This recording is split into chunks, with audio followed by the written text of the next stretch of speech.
Hurmatli ta'lim sohasida faoliyat yuritayotgan ingliz tili fani mutaxassislar va pedagoglar, siz o'z bilimingizni xalqaro darajadagi sertifikat bilan tasdiqlamoqchimisiz? Sizda juda ham ajoyib imkoniyat bor.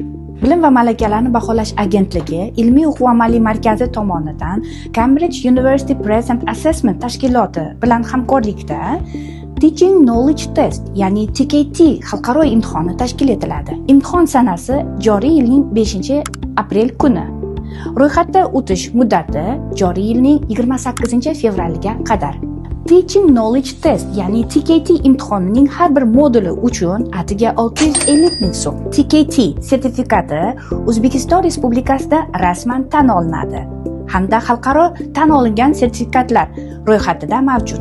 Imtihon Toshkent shahrida Bilim va malakalarni baholash agentligining bosh binosida bo'lib o'tadi. Professional rivojlanishingizni yangi bosqichga olib chiqing.